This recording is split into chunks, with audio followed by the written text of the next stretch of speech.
We are hot. The microphones are live. No more hiding. Let me. Alrighty.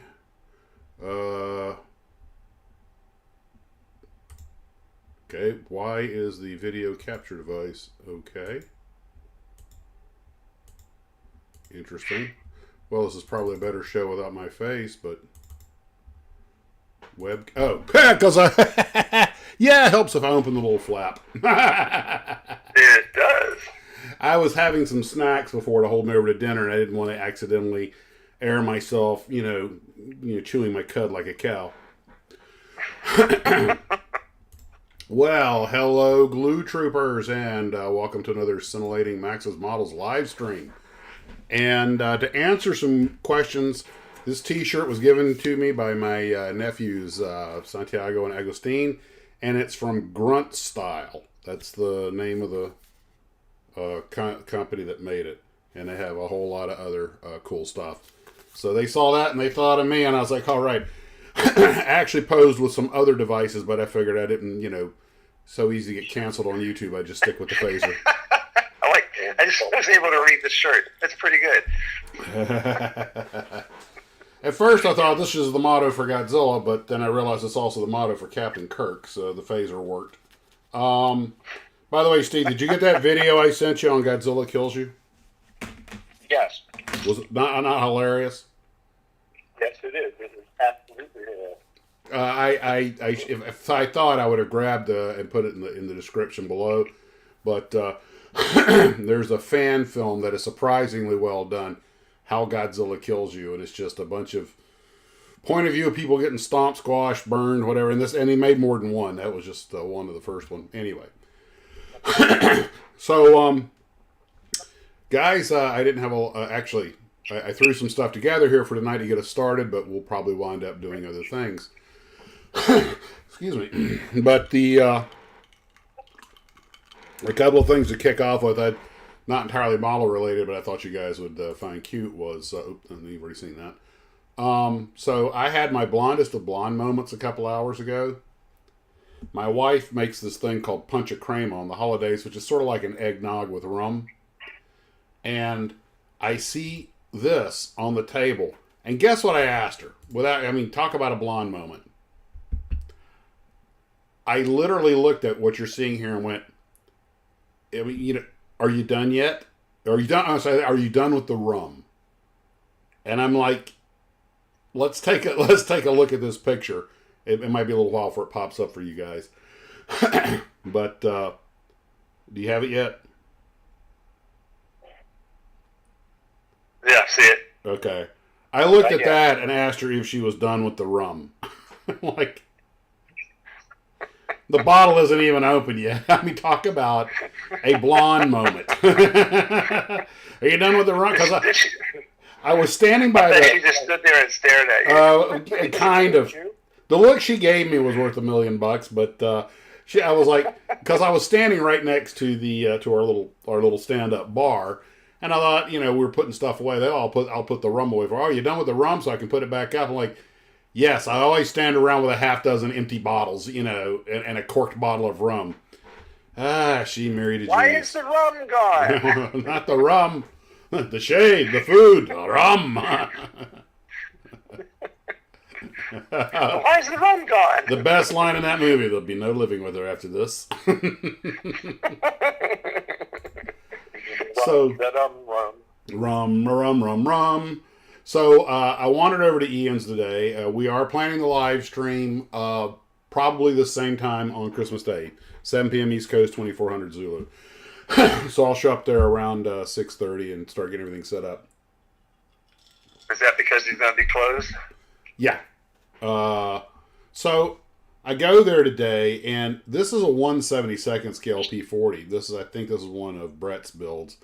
And of course I'm zoomed in real tight, but the canopy on it, of course I've got it 10 times normal. It really, should be, actually quite tiny, but, I was just annoyed at how well he does those things.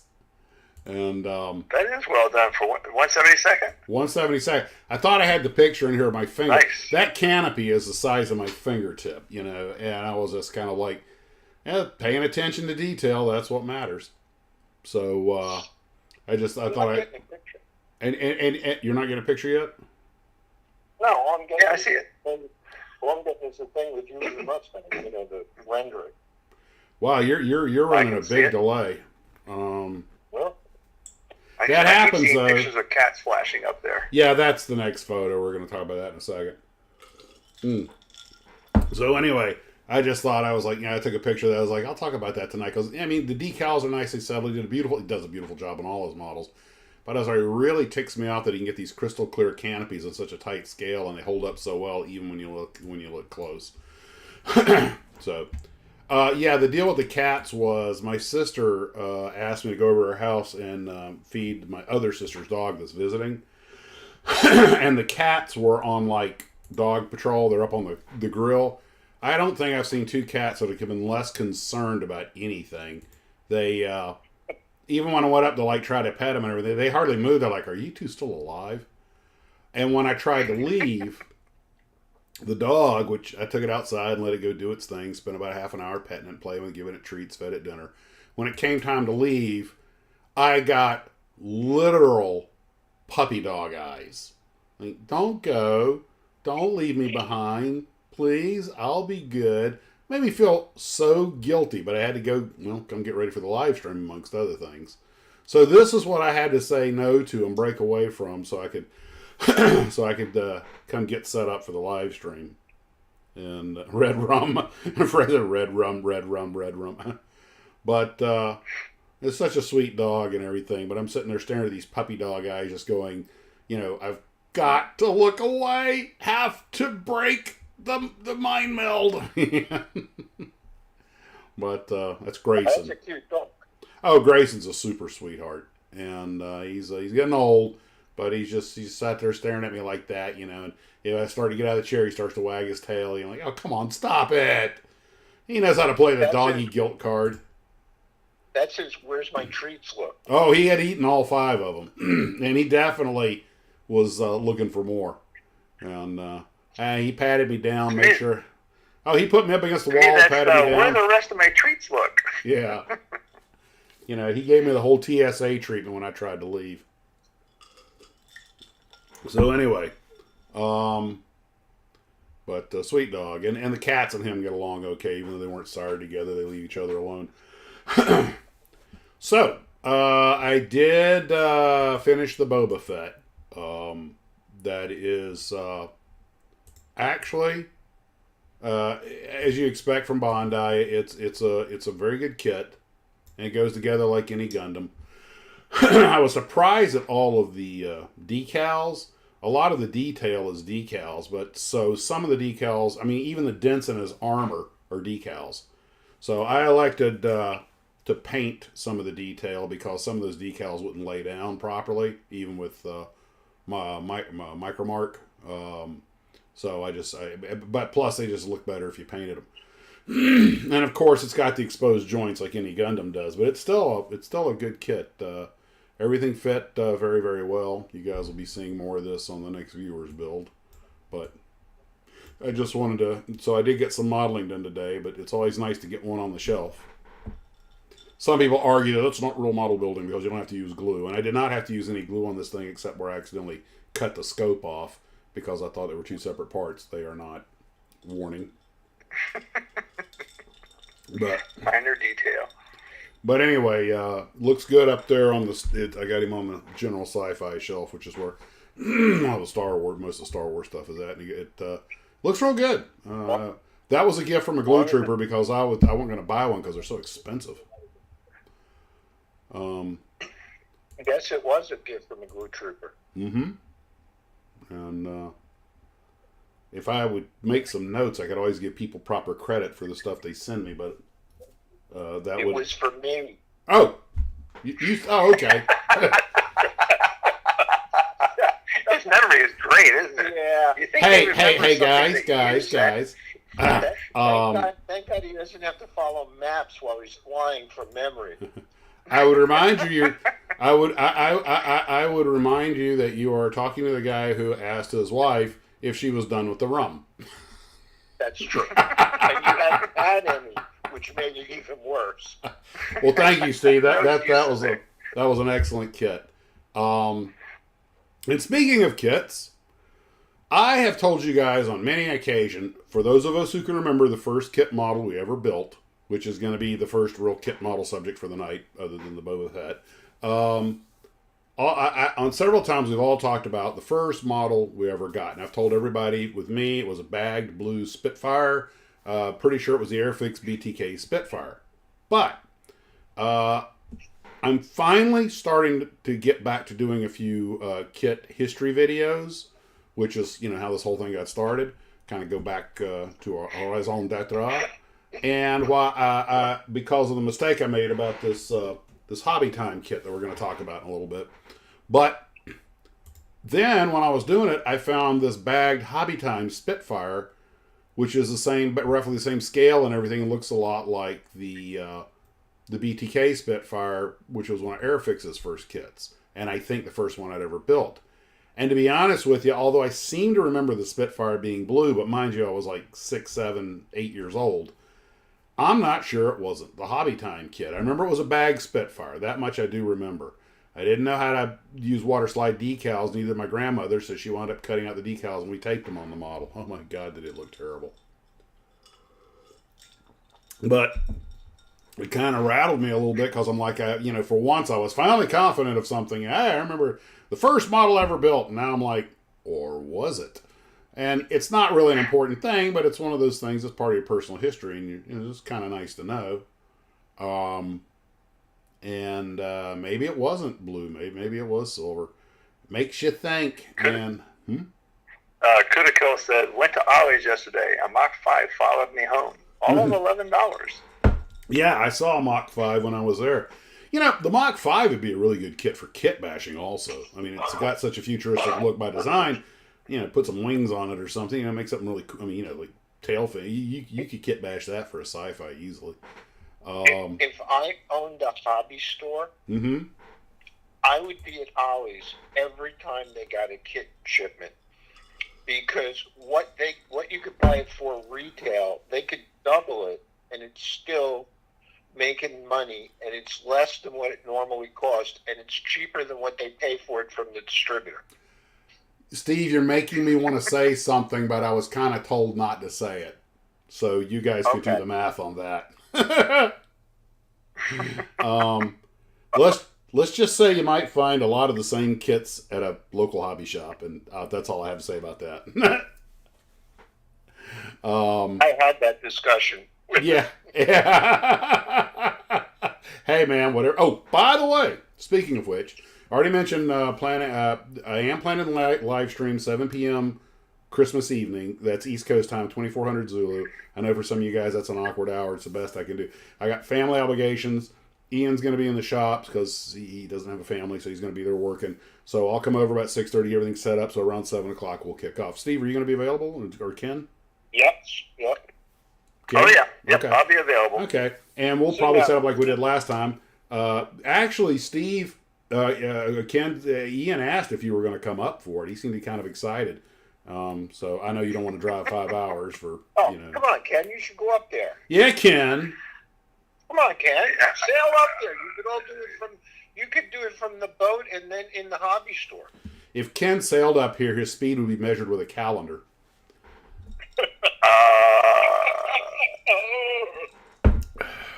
Yeah. So not gonna happen. Sorry. Yeah. So there's that. Now, while I was there today, something very interesting happened. I thought you guys would appreciate this. Is Sarah Jane on board? I don't see her. Okay. Basically, Ian put me to work, which it break my heart. Hang out, like, if you're gonna hang out here, get to work. Start waiting on customers, which I did. He was really busy today. While I was there, just for the time I was there, he sold at least 5 or 6 models. 2 Phantoms, 1 Airfix and 1 Meng. He sold a bunch of the Airfix beginner type cars. And a lady came in and with her daughter, and said, "Do you have any like beginner model airplanes?" I was like, "He's like, Max is our guy." I was like, "How may I help you?" And she goes, "My daughter loves airplanes," and I was like, "You have my attention." So anyway, she wants a model airplane, but she's never built one before, but she's good at following instructions. I said, okay. And you could tell the boys this. First thing I looked for was the Airfix airplanes, those kind of snap tights that they have there, because I built one. They're actually pretty good. They look good when they're done, especially but they are. Ian had sold out of them. Only thing he had left were cars, and I wasn't about to recommend that frickin' Volkswagen van. He was like, "Oh, these go together easy." I was like, "Oh yeah, I'll watch my video." So anyway, she goes, "No, she wants an airplane." I was like, "Well, it'll have to be a glue together kit." And most of the stuff was Hasegawa and Tamiya. I'm like, those aren't beginner kits, and they're bloody expensive. So I was looking for something from Atlantis because basically the Repops, the Aurora kits, they're pretty straightforward. And I found the Atlantis F100. And I said, "Do you want a military plane or airliner?" Because he also had some Atlantis airliners. And she goes, "Well, she likes both." And I was like, "Well, this," and I pulled it, and it was the F100, the Atlantis F100. And I said, "Well, this is a fairly straightforward kit, not too bad for a beginner." And she says, she told me, it turned out to be a different daughter. I asked the little girls, "Is that one you might like?" She goes, "Oh, it's not her. It's for the other daughter." "Oh, okay." And it says, she goes, "Well, she wants to be an Air Force pilot." Well, this is an Air Force fighter plane from the 50s and 60s. And it said USAF and Air Force on it, and they liked that instantly. And I was thinking, yeah, the Atlantis F100 should be a straightforward build. So Ian, while I'm doing that, he pops up and he, says, "Don't forget to have him get the accoutrements to go with it." So I got some glue and a sanding, one of those big square four-sided sanding sticks, and a little green pad to work on, and some basic El Cheapo, sprue cutters. So she's pretty well set up. So it still came up to a little over $50, but Jack Fleming says, "Glad Max didn't get the Airfix VW bus." That referenced my comment 2 minutes ago. Of course, a lot of people, don't forget, Ken, a lot of people are getting this on a lag. So they may get it 20, 30 seconds after we've said it. But I did bring that point up. So anyway, but I was just excited first off that there was a little kid that was interested in building models, and I thought the fact it was a girl was great. Because I told you, I grew up, you couldn't get a girl to build a model. She goes, "Oh, she just loves airplanes." And I was like, man, to be 60 years younger. But and yes, Your Honor, then Mr. Conkey said this. We have it on the interweb, and the interweb doesn't forget anything. But anyway, I was then he woke up 10 minutes later and said, "What happened?" Well, it's hard to cancel middle-aged people because we don't have much of a social media footprint anyway. True. So anyway, you'll never be in the cool. You'll never get to hang out with the cool kids. I'm like, kid, that's my motto. But We have our own cool kid club. That's right. This is it. But Yep. Poor Ian's working himself to the bone though, because he's got another job. So when he's done with this, he has another business. So he's getting run pretty ragged. He was also telling me about a misadventure he had as a youth, which I don't feel. What? I don't feel I have the authority to describe it, but when he told me, I was like, really? I mean, basically, for all practical purposes. You really think he would tell you something knowing you have live streams that you wouldn't say it? I'm going to save it for the Christmas live stream if he wants to tell that story. Right. But when he told me what happened, I was like, dude, you effectively survived a real honest-to-God Godzilla attack. I mean, how you are still standing, it was... I mean, I had my accidents. I had my parachute accident, broke both legs. I had my motorcycle accident, broke my face and my thumb, and a bunch of other, typical youthful misadventures. Nothing on this level.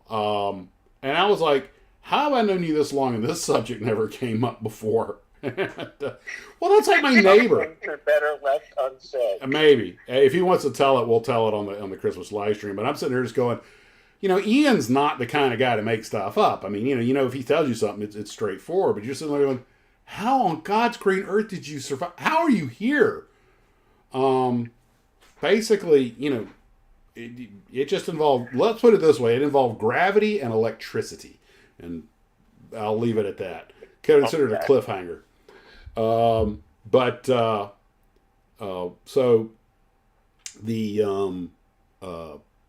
I've never had an accident as bad as that. I don't know anybody who has. Well, maybe one. No, yeah, maybe. Nope. Even that one wasn't that bad. And it was a plane crash. But my younger brother was in a plane crash, and his friend in the front seat was who was the pilot, was very seriously injured.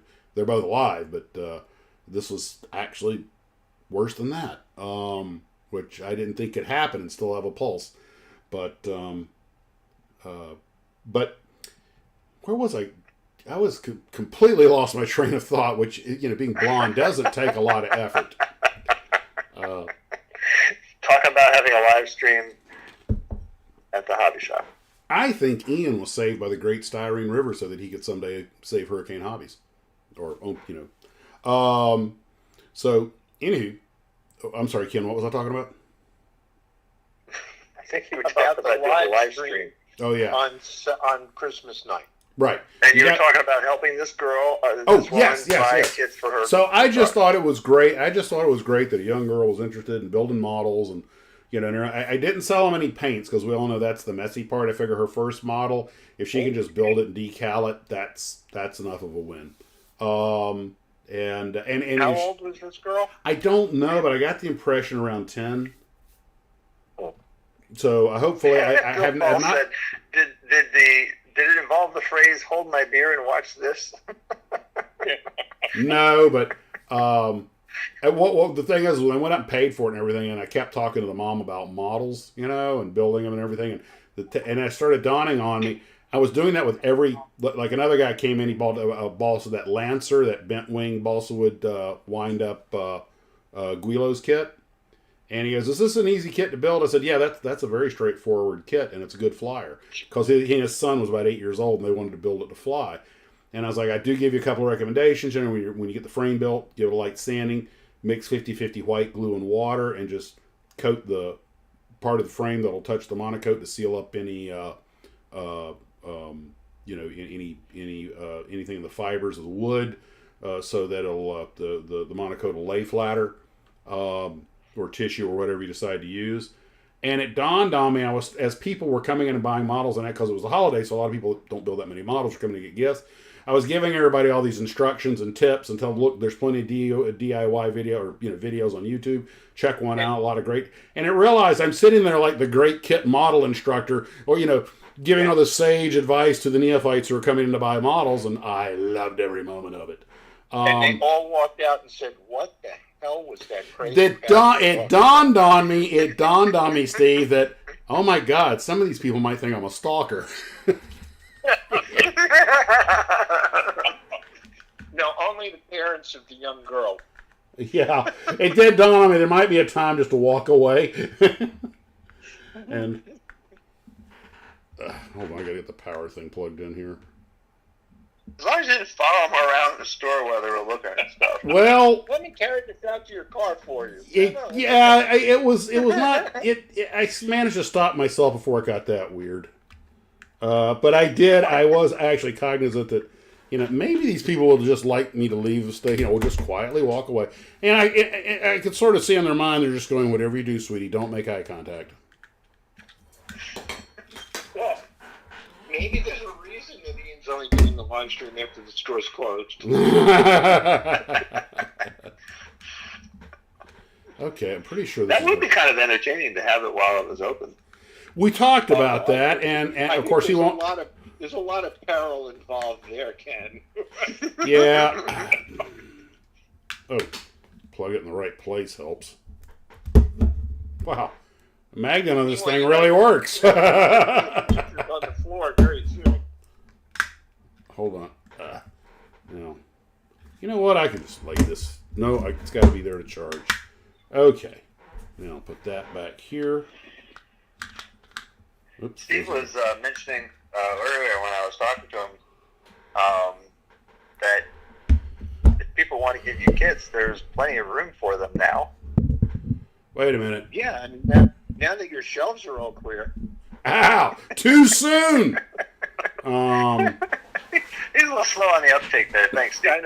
Well, I was trying to fix this I had thing. a little bit of that rum before the live stream, Ken. And more cough medicine afterwards. So a lot of stuff seems to be passing right by him. You guys know I'm a blonde. I can speak, or I can listen, or I can think. I can't. It's like an old World War II aircraft carrier. You can land, you can take off, you can spot, but you can't do 2 or 3 things at once. Oh, Huda Killa says maybe Ian should hire Max to be his equivalent of a Walmart greeter. Why hire me when he knows that I'll walk in and do it for free? Here's his JetBlue profile. Pilot, thousands of hours. Oh, and hobby store greeter. I can either confirm or deny that I have anything to do with that particular organization. Anyway. So, but it was fun to go over that. I was glad to see business was hopping today, this close to the holidays, and he was selling a lot of kits. But it was just, I was just very comforted by the fact that parents were getting their kids into models. That's great. And to see a woman with her little girl come in and say, I want to get a model Air Force. She wants to, my other daughter wants to be an Air Force pilot. I mean, awesome. Here you go. And I would love to think that long after I'm in the dirt, or gone up the chimney, 40 years from now, or 50 years, 60 years from now, General so-and-so, General of the Air Force, has got the first model she ever made, an old Atlantis F-100 on the shelf behind her. That would just be, it all began with an Atlantis Model F-100, an old Aurora kit. That would just be Barry's awesome. comments, Ken? Yeah. What a minute. Barry's pretty good. Barry says Max's models. Max need a life-size cardboard cutout to display at the hobby shop. We're not trying to scare them away, Barry. Oh no, that guy's still in there. I can see him Never right now. go away. I can see him at home right now. There's a nice guy at the hobby shop, but I have this fear I'm going to look out and see him staring through the window. Did she build a model yet? Yeah, I'm surprised she didn't invite the young girl onto the channel tonight to discuss her hobby store experience. Okay, now that's just weird. Now she came to the store and we were doing on-the-spot interviews. By the way, I just thought about this. Somebody sent this to me. Have you guys seen the 2006 Stephen King anthology series called Battleground, where the toy soldiers attack William Hurt? No. So, you can go YouTube it. I was like, this was hilarious. Basically, he's a hitman who's paid to kill the guy who created this toy company. And when he gets back to his apartment, a crate Was shows that you, up. Steve? Wow, good, try to keep it quiet, Ken, What? Max, did you get my email with a link to the song Herky Cannonball? I don't recall seeing that. Let me see. Not sure when he said. Anyway, he gets this box. POC's got a great idea. What? Says it needs to print stickers that say a glue trooper was here that could be pasted in toy shops all over America.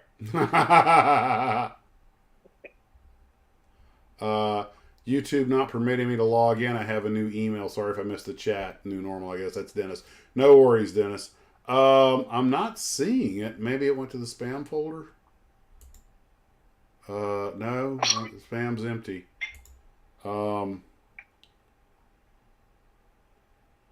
Does the first kit after 50 years count?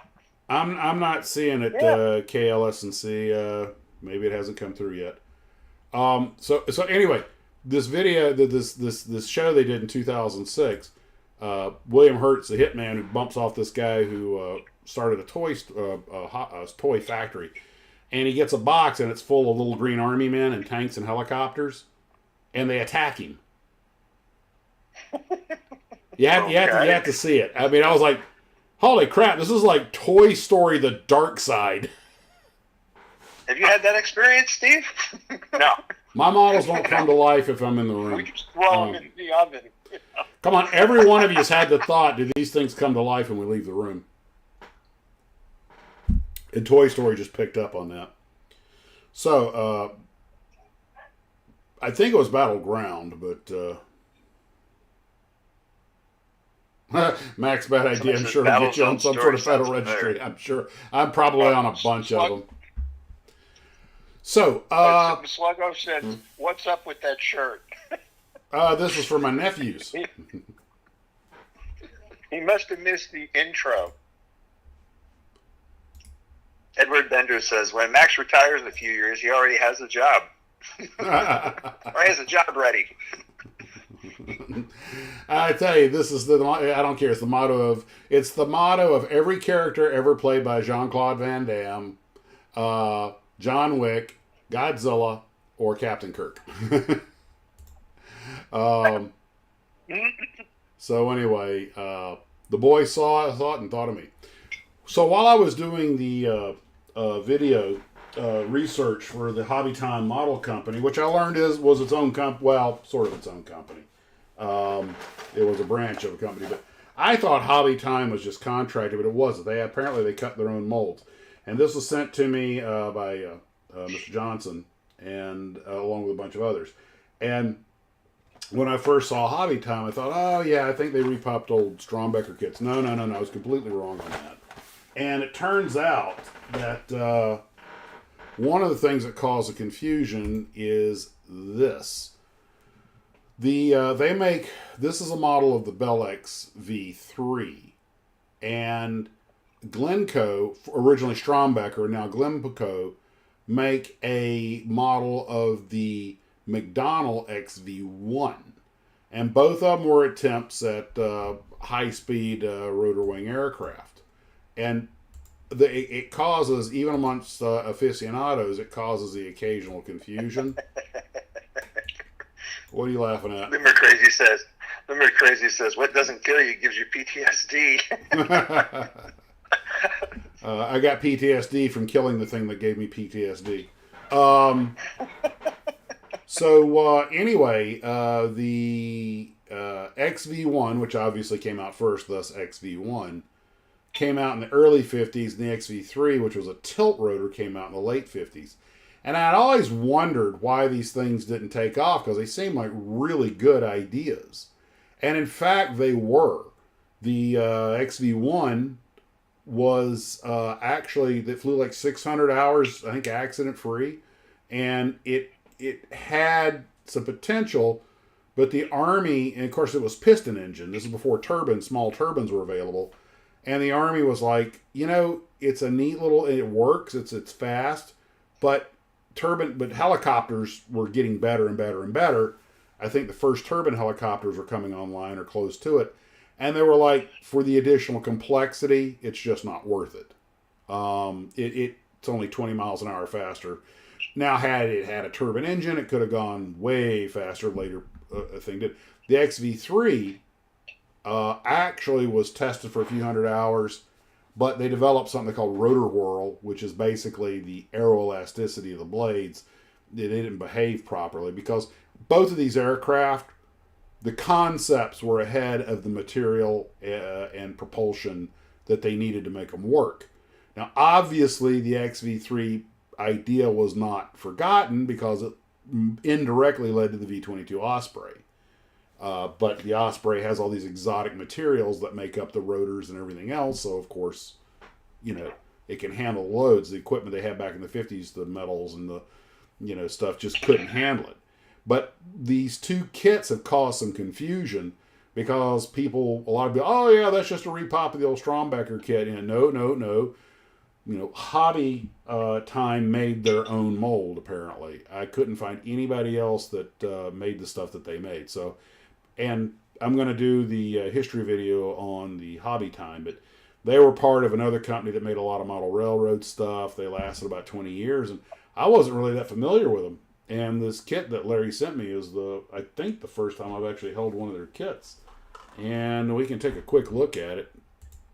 Let's see here. I'll open the box and just pull out a couple of parts here. Now, one thing I found kind of interesting, I doubt the decals are still good. The decal sheet is complete, but I'm guessing, well, I don't know. Put some restorer on there, maybe I could get away with using them. But thanks to all the other decals that he sent me, I can probably have enough in there. I could use something newer. But what I love is the way this instruction sheet is written. And it's just very, very straightforward. And it literally says left body, right body, floor casting, stabilizer. You know, it's right to the point. It's because you have to remember plastic kit. This thing came out in the 50s. Plastic kit models are still very new, and the instruction sheet on it is as good as you could hope for in that period. And it's actually all in very nice condition. To my knowledge, this has never been repop, so this is an original. And I'm not sure what this means, but set block here. I guess that's to harden the skid so they're in the right place. And most of these parts are already off the sprue if you were still on. But the casting, actually, it's all, raised instead of recessed, which was common back then. But, there's nothing wrong with this. It can make a very presentable, decent model. Not a lot of interior detail, but still. Here it is, set block here. Here's the block. So they actually give you this block, I guess, to help set the landing gear or something. I'll have to read the instructions. Oh, well, there is a lot of text in the instructions. So I don't think Hobby Time made any wooden kits. I think they went straight into plastics. All I've been able to find were plastic kits. But part of me wants to go ahead and build this thing, and part of me is like, don't you dare. It's one in this condition is an artifact. And that brings up the real conundrum of whether or not you should build a kit like this. Hobby Tom was a division of a Western Coil and Electrical Company of Racine, Wisconsin. I've been to Racine.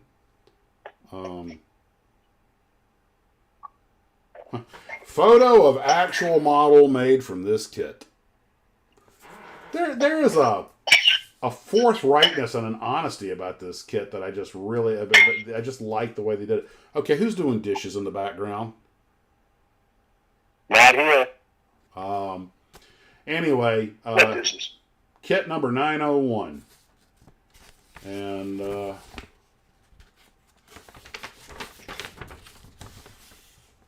please note, before starting actual assembly, place all plastic parts over outlines on plan to learn part names and ascertain that no parts are missing. After checking in this manner, proceed with assembly of model in suggested numerical order. Sounds like it's written by a school teacher. It does, but by golly, and there's a lot of written notes in here too, so you got no excuse. Roy says, read the instructions? That does not sound manly to me. RTFQ, read the freaking question. Okay, we're going to take a vote of the Glue Troopers, yes or no. Should I build it or should I preserve it? So, yes means build, no means preserve. And we'll see how... Well, Craig Swain just said, don't build it, but maybe use it for a resin mold or see if someone can use the parts to make a CAD file for a 3D printing. It's a possibility. You can. But, you got the clear parts also. And they look pretty darn good. You realize this kit's over 50 years old. These things, the company went bye-bye in 69. So even if it was produced just where they left, they would still be a 54-year-old kit. And this was made, this mold came out in about 55-ish. So, or 59, I think. Because that's when I think the X3 itself came out. So, It's just. There's a bunch of yes and no's coming up. Well, Ken, you're gonna have to count them for me. I already. Yes, no. God, make my mind. Yes, no. Yes, yes. No, no, no, no, no, no, no. Yes, no. Yeses. What's that? Okay. Want to do that again? Say what? I do the yeses. You do the no's. I'll do the yeses. Oh, I get the no's. Okay. I'm pretty sure the no's may have it. Although Diane says yes, Ricky says no. Kurt and Brian say no. Roy says yes. Romano says no. Ricky says knee. I get, I get 14 no's so far. 15. I got 12 yeses. I get 16. I got 13. water. Well, I built that. I built 15. That Beaumont kit, and it was 50 some odd years old. I got 16. My philosophy on that: if you're going to build something like that, if you decide you're going to build a kit that it's that old, do it justice and do it really well. Jack Fleming says no, and Mike Frady says yes. Yeah, another couple no. If you're going to build it and you're going to do justice to it, so who are you going to send it to build? Ha! Aha! Aha! Lance by his rapier wit. Steve? Is that a hint there, Steve? No. Well, Steve, not you.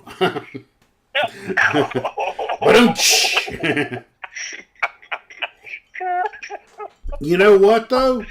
I could do it like they do the. Still, that you styrene freak.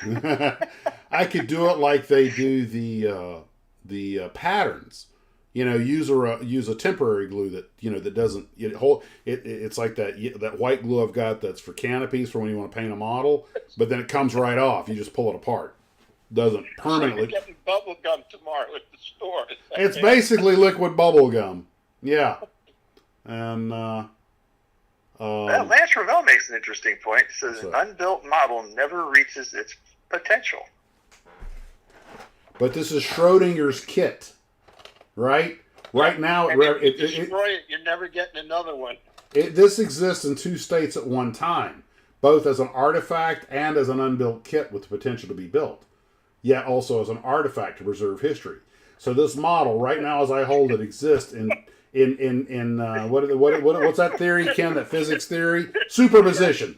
This exists in superposition. If you build it, don't display it in an IKEA showcase. Dreamberry says, Mom took my shrink wrap off, but she sprayed me with Scotch Guard.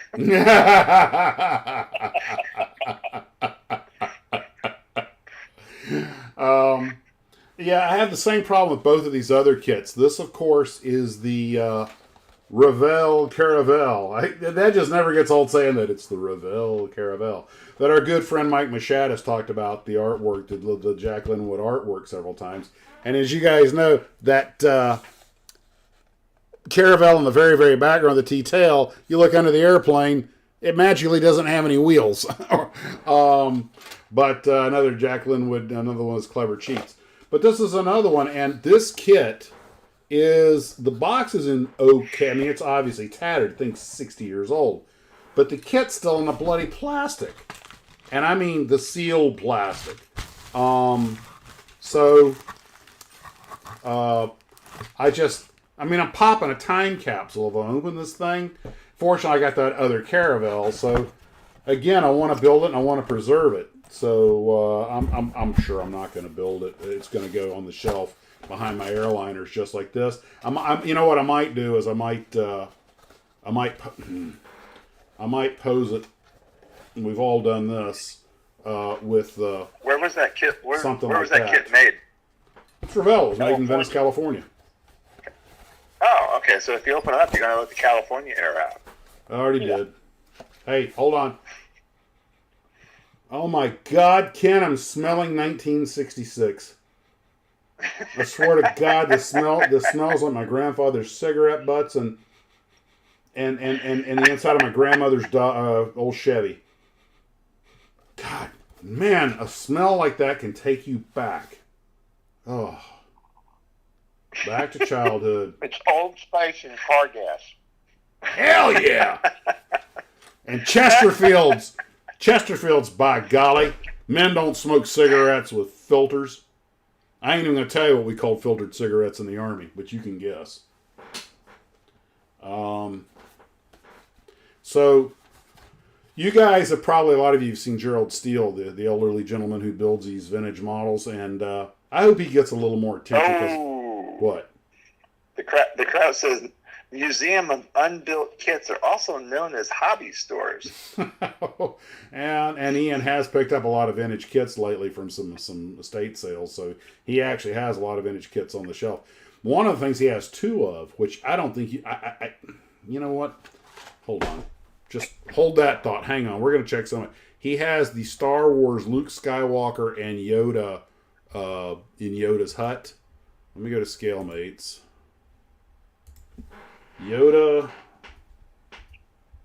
Luke. Let's see if that brings it up. No, that's the night models. That's the new one. Okay, Yoda. Let's see. There it is. Encounter with Yoda on Dagobah.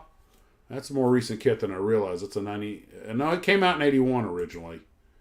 With a different box art, though. So the ones he has are the... It's not that one. It's this one. So he has... Well, he has the 1982 issue. No, that's not it. Wait a minute. None of these are right. Hold on. Back up. Oh, I like Good Guys Guns logo. That's really cool. Okay, 1 to 14 scale. I guess it is that one. Okay. So he has the 95 issue.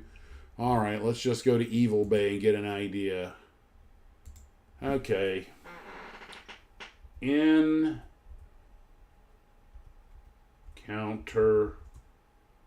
on Dagobah. What the hell, over? Try that again. Encounter on... Lance Ravel says some of that smell might be black mold. I don't believe it. Okay, well, actually, the encounter on Dagobah... Like how he goes to the reference source and then says, no, it's wrong?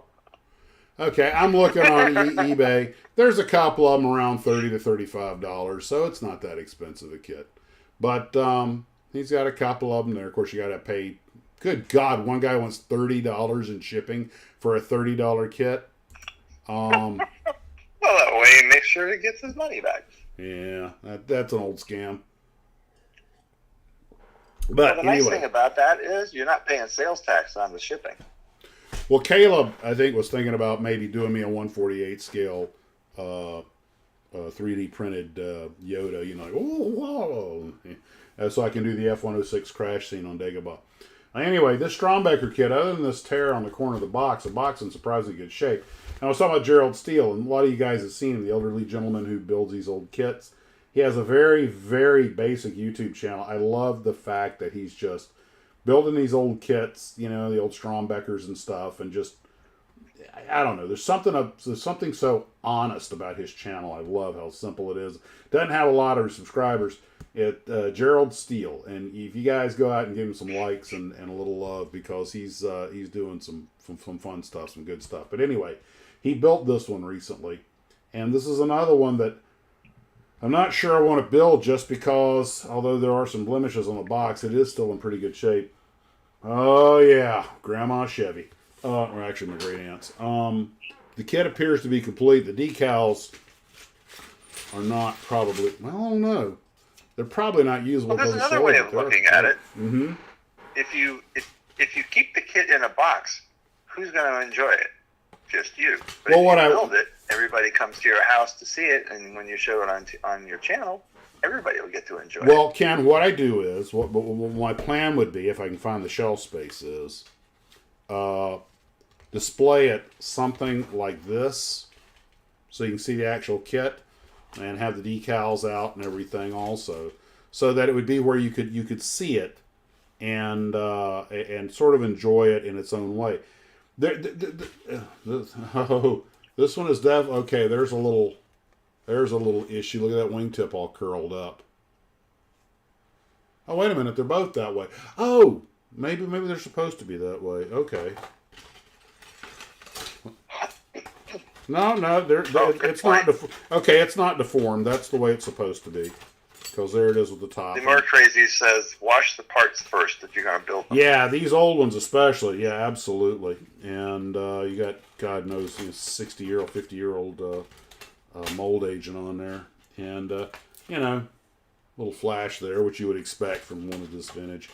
I don't know. It's one of those things that the model builder in me wants to do it justice and do a nice build, but the history buff in me wants to protect it, preserve it.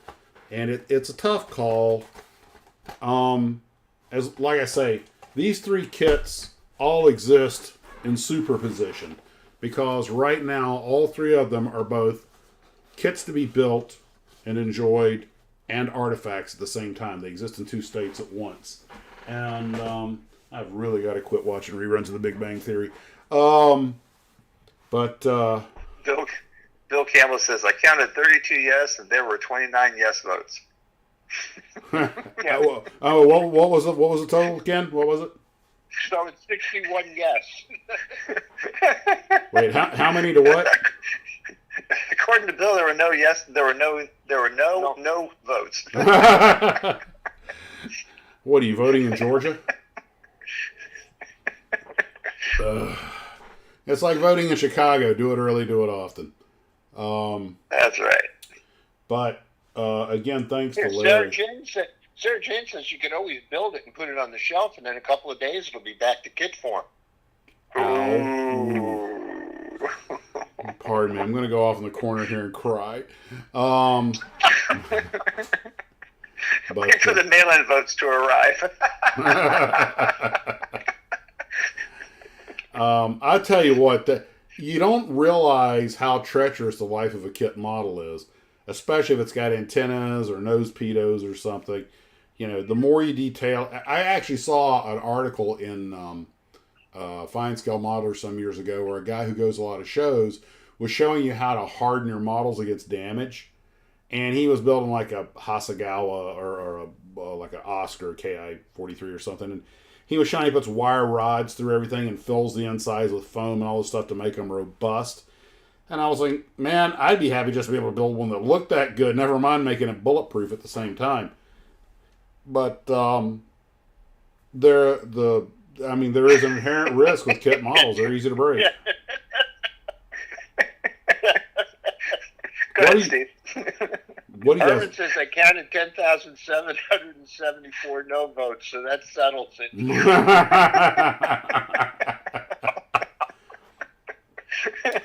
Okay.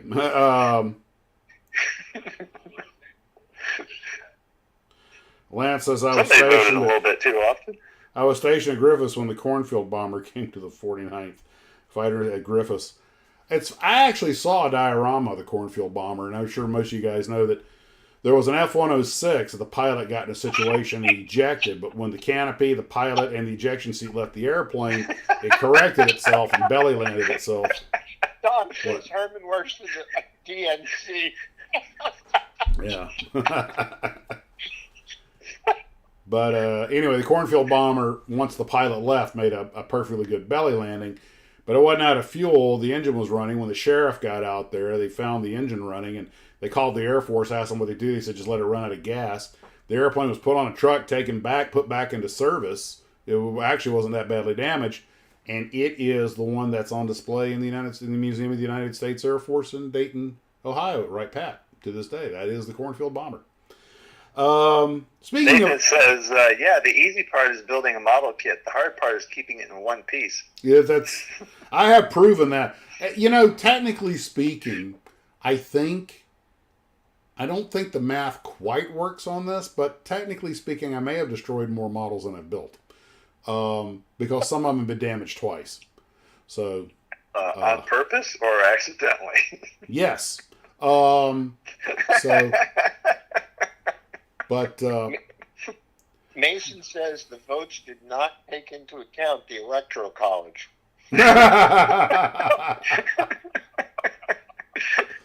And I'm sure some people voted twice. So somebody wrote down no, no, no, no, no. Does that count as one vote or five? I'm voting for the family. Mark says, breakage is why I take pictures as soon as I finish the model. Oh, I swear to God. Put on the shelf. I do the exact same thing. As soon as it's done, I start taking photos. It's like Bigfoot. I have photographic evidence, you know. I take photos before I do anything. No matter what happens, I've got the picture. Cornfield bomber said, I ain't ready to die yet. Yeah. I think the airplane after the pilot ejected goes, God, I thought he would never leave. Now I can land myself.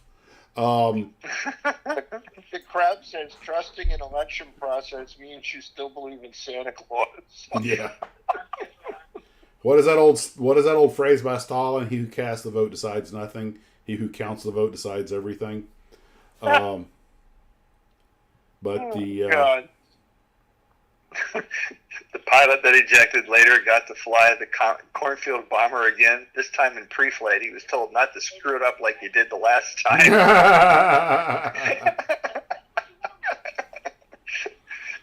Yes, a picture lasts a lifetime. A model does not. But that's like the A6, and you can see it on YouTube. An intruder's landing on a carrier. It actually grabs the arresting cable, starts to roll to a stop. And of course, you know, naval aviators, they land on a carrier, the first thing they do is go to full military power, so that if it doesn't grab or something happens, they can fly off and come back and try again. It's called a bolter. And this guy pushes the throttle forward and thing almost comes to a stop, and then the cable breaks or gives way or whatever, and the plane rolls off the deck. And you see the thing start to mush towards the water. You see the wheels come up. The pilot's got full power, and he's nosing up. And they get right over the water, and he's like, yeah, he go right in ground effect. He's like, yeah, we're not going to make it. You see the canopy come off, the two seats fire. But then when you take that 1,000 pounds out of the airplane, it just gets in the ground effect and just slowly flies away. Nobody on board. Now remember, had they stayed in the airplane, they may have hit the water. Between the ejection seats, the pilots, and the canopy, that's about 1,000 pounds that left the airplane, changed the center of gravity, lightened it up. Plus, it's trying to speed up the whole time. You can't say that if they'd stayed in the airplane that they would have been able to fly away. They may not have. But you know those guys were ribbed for the rest of their careers.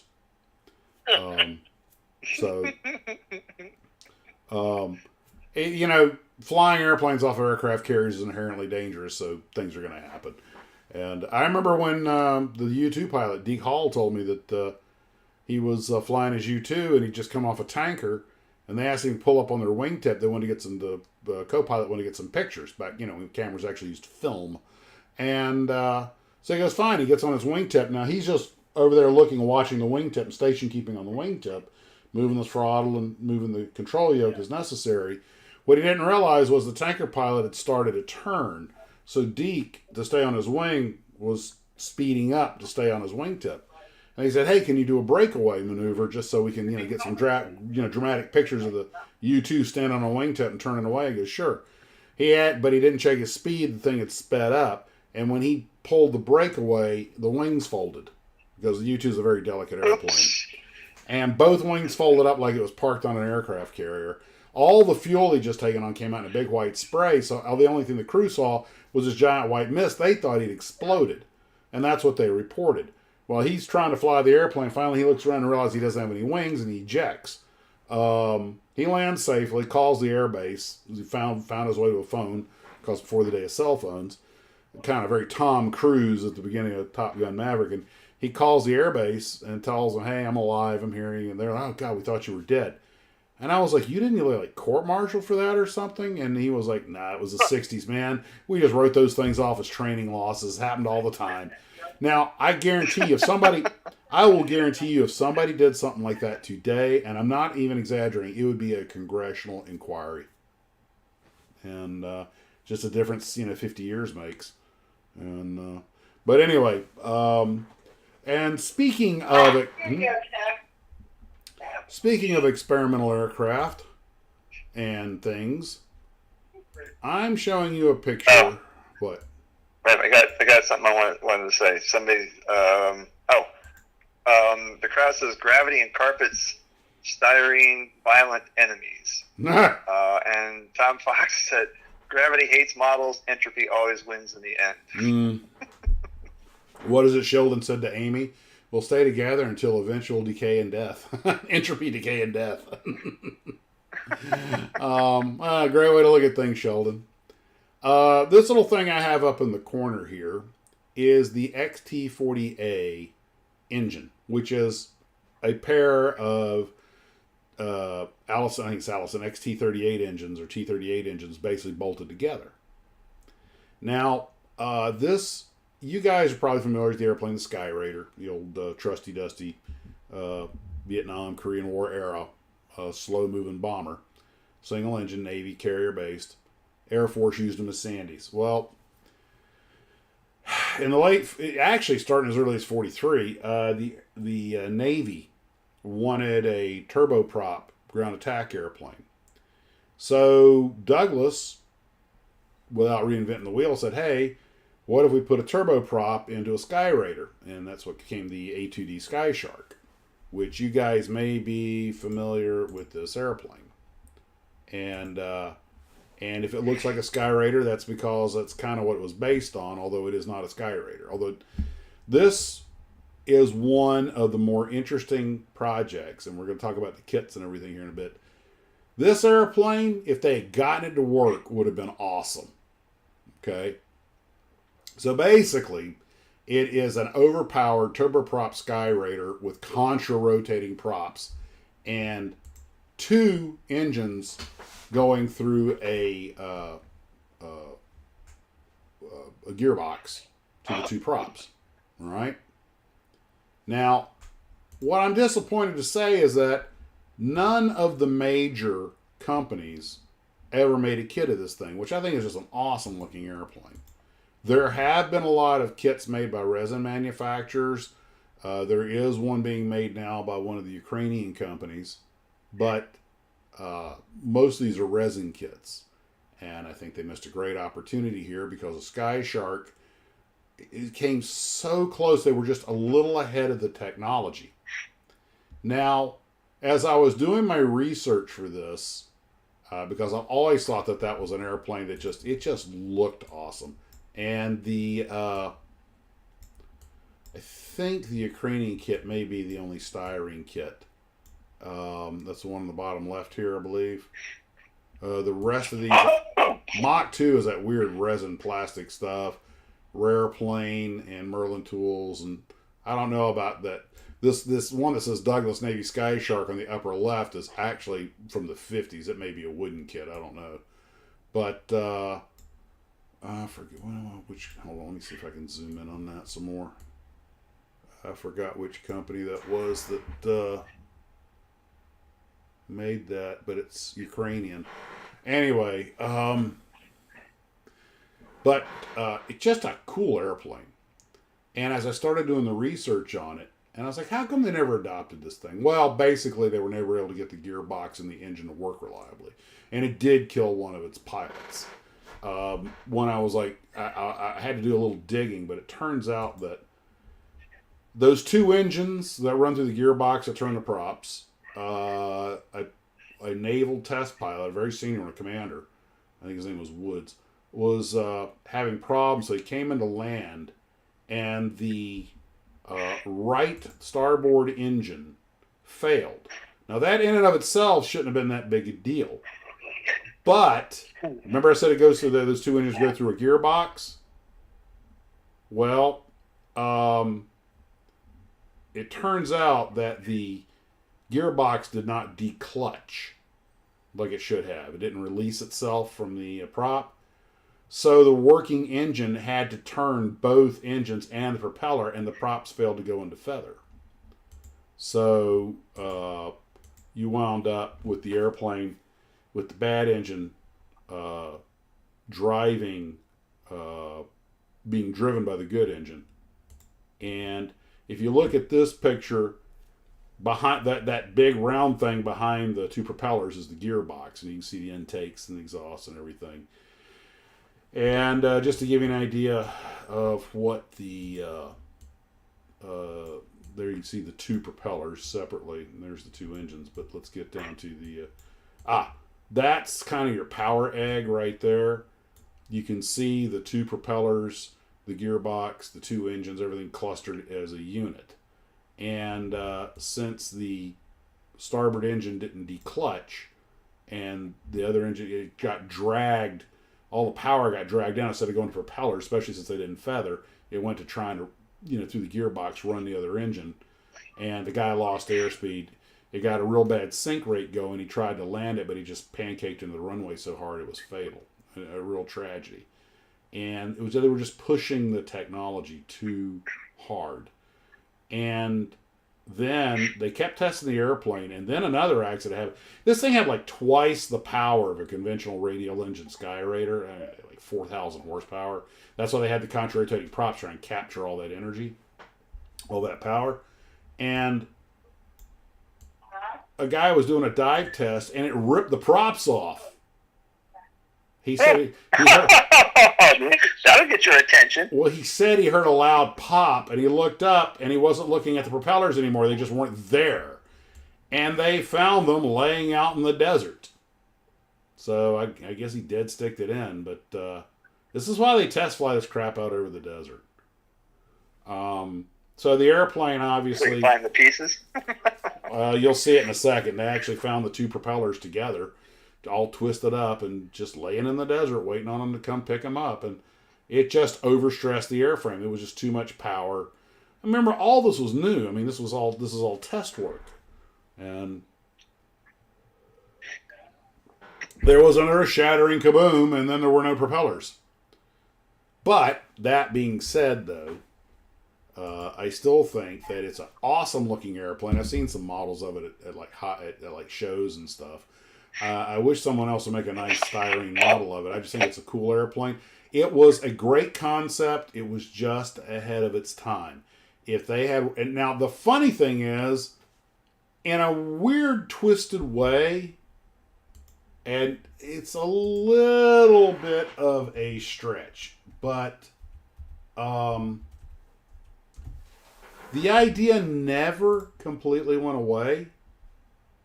And I don't know how many of you guys are familiar with the airplane I'm about to show you, but the idea of a turboprop, not particularly fast, but very,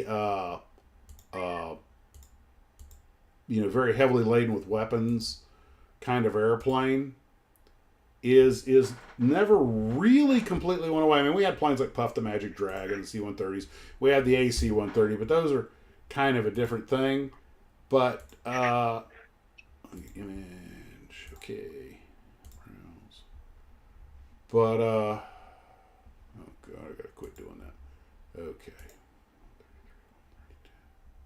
Livestream. I slight nomenclature. Here we go.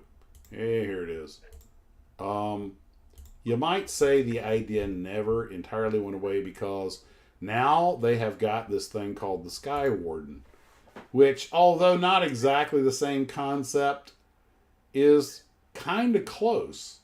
I mean, it's a big, slow-moving turboprop with slab wings that can carry a buttload of hurt.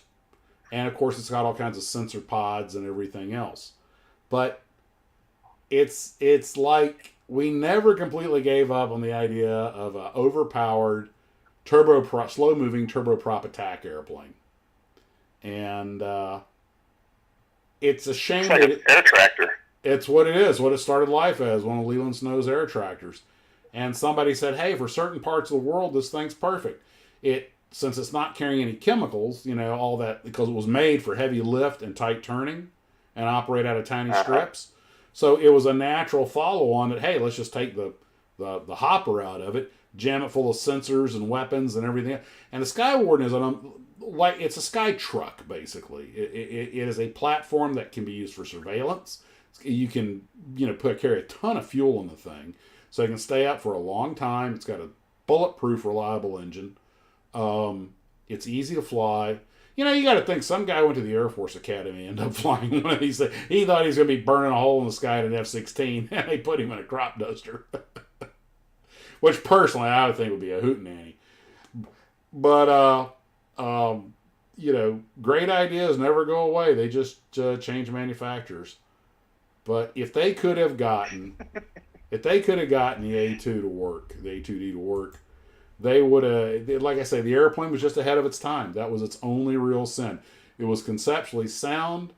What they were trying to do followed a very sound logic. The equipment the power egg just wasn't up to snuff yet. Another 5 or 10 years of development, they'd have had something. And I could see those things roaring over Vietnam. They could carry twice as much as a Sky Raider, and a Sky Raider could carry more than a B-17. So, and fly it off a carrier. When this airplane was first developed, they wanted them to be able to operate off of escort carriers. I think the Casablanca class, which is pretty small. And so it had to have a real good short field ability and lift a lot of weight and come in real slow, which the airplane did. But it's just the technology wasn't there yet. And I see these as one of the almost could have been great airplanes, because the Sky Raider was a great airplane. I mean, they didn't use it. I mean, literally, they flew the things till they were getting cracks in them. They had nothing to replace them with. So, Sarah Jane asked about the Ruski helicopter. That is the, they actually made, it's a company. That's all they do. And it came off. And they've made actually a fairly broad series of single-masted twin-engine helicopters. I think it's the KA-50, I think is the one that looks like an alligator, and that's actually supposed to be a pretty awesome attack chopper. No any torque rotor, so you don't have the vulnerability of tail rotor. One of the advantages of those contra-rotating rotors is that you don't waste a lot of energy on an anti-torque rotor. That little anti-torque rotor on the tail of a helicopter pulls a lot of energy, and it's got a limited amount of power, especially in the negative pitch. It can bite a lot of air one way, but not so much the other, which is why one of the reasons helicopters have to land in the wind like an airplane. They can lose tail rotor authority otherwise. But the ones that have the Chinook, the K-MOVs, and the Commands that have the intermeshing rotors, they don't have that problem. Yeah, and that's one of the reasons the Chinook is so fast. The problem with that is you got a lot of extra weight with all that extra hardware. You have a lot of weight, you have a lot of hardware, and you have a lot of maintenance. But it's what the sacrifice is. But don't forget, with a tail rotor, you've got the whole tail rotor boom and extra transmission. So probably not as heavy, but everything comes at a cost. In the case of the Chinook, the Army has found it to be, if there was only one helicopter they could have, that's probably what it would be, because it can do so much so well. And it's about the fastest one out there, because remember, it doesn't have quite as much trouble retreating blade stall because you have the blades counteracting each other, although you still can't go too fast. But you're not losing any power to delivery of an anti-torque system. All the power is drive power. Same for the K-MOV. And it's a specialty. That's all K-MOV does. So, what about the Hughes Notar? It has limitations also. That uses, I believe it's a fan motor through a ducted fan, and that also has limitations on it. Not to mention, it's ugly. Yeah, it does. It's just ugly. But the novel thing about it is they designed the tail in such a way that they use the air from the downwash from the main rotor to help counteract some of the torque. That's right, and it does help. You see those little wings on the tail booms of helicopters, those inverted, but you notice they're upside down, because they need to pull the tail down so it doesn't lift up. Everything about a helicopter is utilitarian, but the Notar, they're still around. It's not that they're bad or anything, but it comes with its own source of headaches. And I don't know, this is probably dated information, but I remember I knew somebody that flew one back when they were new, and he was like, it really didn't have quite as much authority as a conventional anti-torque rotor. Alouette in their Gazelle, put the anti-torque rotor in the tail so that it wouldn't be any parasite drag on it.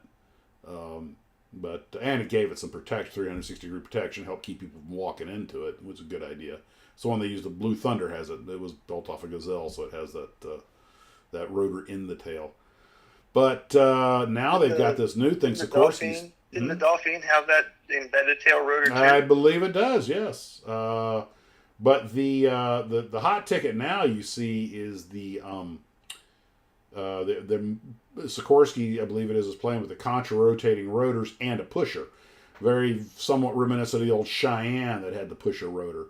And apparently that thing can do over 200 knots. So that's a big breakthrough.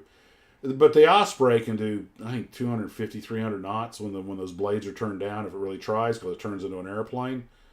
But that's such a high-maintenance, heavy system. Very expensive. Still, when you're trying to get out of the bad guy, when you're trying to get out of the Badlands, it's worth every penny. And I read somewhere that the Osprey, they decided to pursue the Osprey because of the problems they had with the helicopters when Carter sent them in to get the hostages out of Iran. Well, that might have been one thing that impetused it, but one of the reasons the Osprey is the program that will not die is that the company was smart enough to make sure that parts of it are made in about 40 different states. So every time they talk about canceling the program, you get about 40 senators go, "You're not taking jobs out of my state." It's unfortunate that's the way it goes, but there you go. You mean 80 senators? Oh, yeah, sorry. Yes. That's one of the reasons you see parts of these Bell aircraft or whatever in these little places all over the country.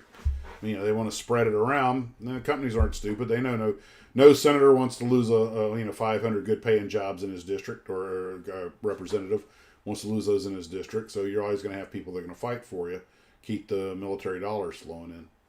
That's how it works. So NASA did the same thing. Oh yeah. They learned to play the bureaucratic game.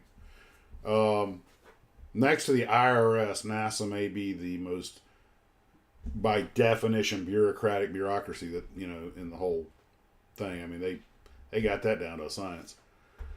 Now, speaking of science, I'm going to show you guys a scary picture here.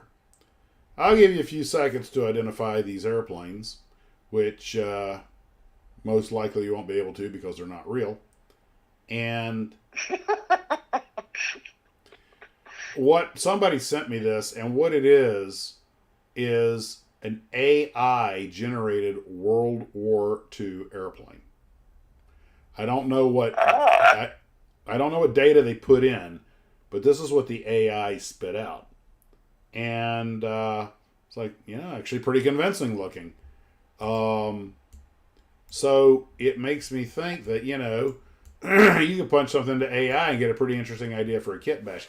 I think the tail's overdone, but still, I was like, that looks like a late war airplane of some sort. So that's because the elevator's all on one side. Okay. Look at the shadow. Oh, okay. I didn't notice that. Good catch, Ken. But it's a weird looking tricycle gear, radial engine, low wing. I'm like, this, you got to give it credit. It looks like something from the air, and it's totally invented. Those look like a pair of contra-rotating two-bladed props. At least on one of them. Garfield says it's the AI-1. Yeah. We have a designation. It's the AI-1 Digimaster. But that is an interesting design. I was just thinking, AI could give you some idea for some kit bashes or something. But I was just like, the computer kit bashed an airplane. I saw that when I first saw it. I went, what is that, a P-43? No, that's not right. And they're like, AI generated. What the heck? So, there you go. I just thought you guys would get a giggle out of that. Well, that's all of the material that I was able to put together today for the live stream. So now shall become a free-for-all and talk about whatever. Yeah, let's say an F4F with a P-39. I kind of had that sort of thought too. So now we can talk about whatever you guys would like to talk about. This is my new. Diane Smith says, looks to me like garbage in, garbage out. Yeah, I don't know if I'd want to fly one into combat unless the Japanese were using an AI airplane. But Meanwhile, how many Blue Troopers live in the Orlando area?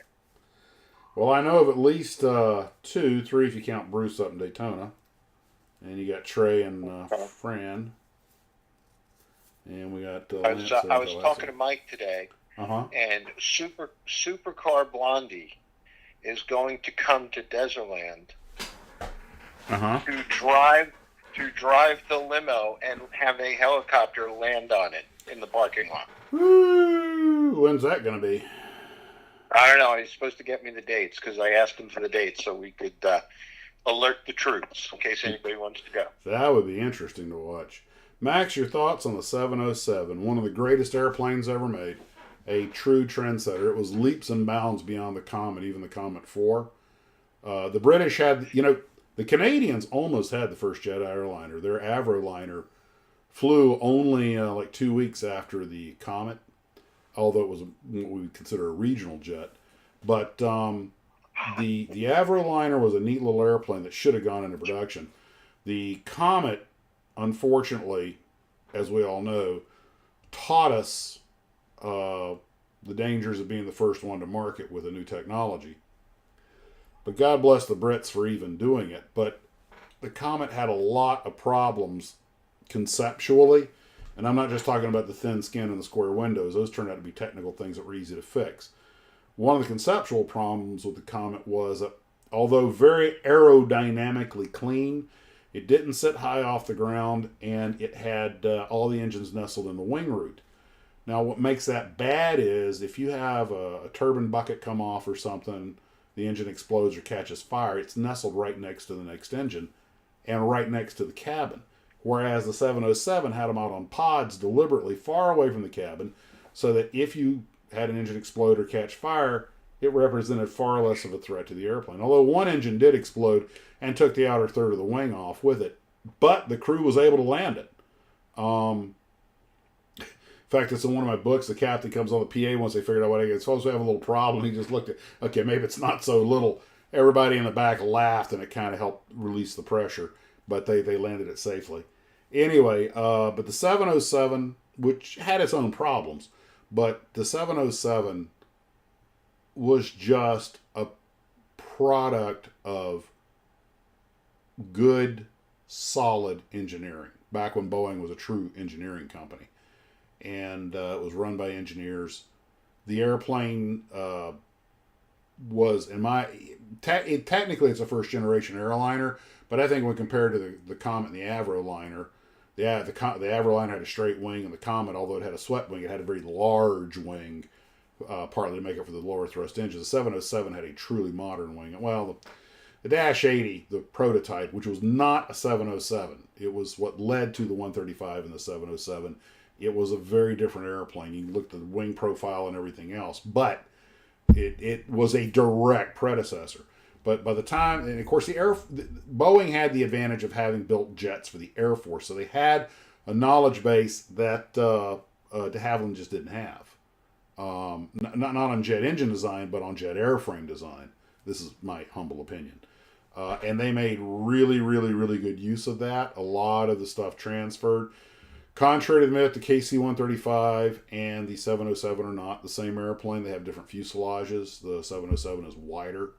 The 720, which looks visually almost identical to a 707 and is basically use the same plan form, but the 720, which was a short to medium range airplane, had much smaller fuel tanks, had less internal structure. It was a different airplane. It's hard to tell from the outside. They all look alike. You think, they're all wrapped the same to the same thing. And they are all related, but they are very different platforms. I knew somebody that flew the 720, actually. He used to do the Northeast runs. And yes, they did Boston, New York in a 4-engine jet in those days. He was with American Airlines. And but the 70... I was going to say, the 707 had a flight engineer, too, didn't it? All of them did back then. And not because it was too early for anything to be automated. But the early airliners, the early jetliners, were very dangerous for a couple of reasons. This includes the 707, not the least of which was there weren't that many people around that had that much experience flying jets. And even though they were jets and they were much more powerful than piston engine airplanes, they still didn't operate on the kind of safety margins we operate on today. The engines, although more reliable than piston engines, were still not. They still had failures, and they tended to explode. They tended to lose a turbine bucket, go out of balance, and just come apart. Which is one reason you want to space them out so far. There was a steep learning curve on the early jets, but one of the biggest problems was the planes were moving faster than the ground support, and in some cases the brains of the pilots could. Remember, you had guys that were coming out of DC-6s and DC-7s or even DC-3s going 100, 200, 300, 150, between 150 and 300 miles an hour. Now you're going 500 miles an hour.